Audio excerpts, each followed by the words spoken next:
In our last two videos, we discussed the history of South Korea. If you haven't watched those yet, I suggest you watch those first. If you have seen them, keep on watching. Today, we're going to be discussing social issues in South Korea.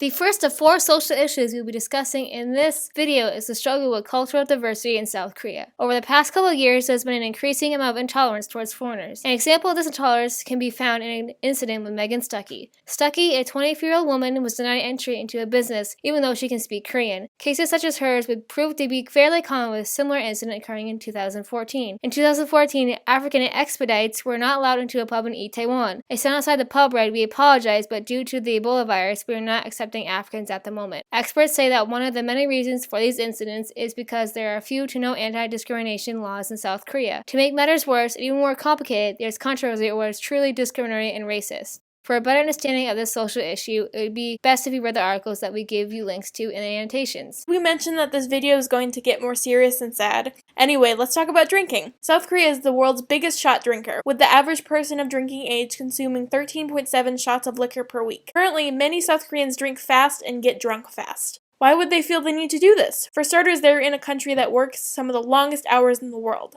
Also, many South Koreans believe a quick way to build friendship among coworkers is to drink together.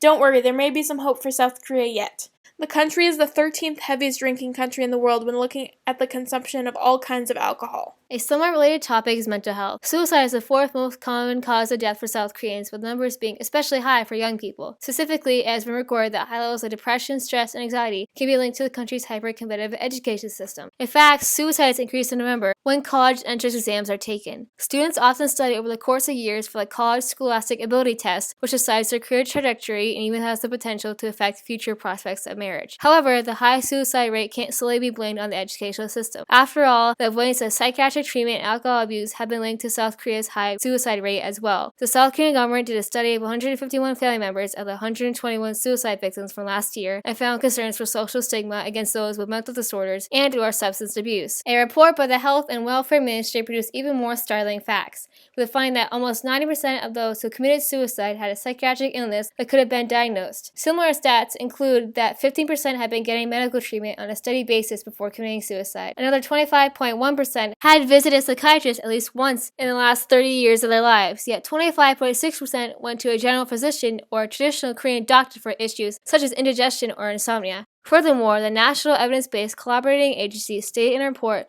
that was released last year that 5.6% of Koreans, or about 2 million people, have had depression at least once in their lives. Only 290,000 of those people got medical help, and only 150,000 people got help on a consistent basis. The last thing I'll mention before moving on to the next social issue is that the same report found that 40% of the 121 suicide victims were drunk when they committed suicide, and 25.6% of those people had faced legal or professional conflicts due to alcohol abuse. I hate to say this, but if you weren't feeling sad before, you're gonna feel really sad now. South Korea is a country that forces single moms into the shadows of society. Specifically in South Korea, single mothers are often discriminated against by family members and coworkers. This sort of discrimination often results in a lack of a support network and loss of jobs. Due to this, it comes as no surprise that 90% of kids given up for adoption are the children of single mothers.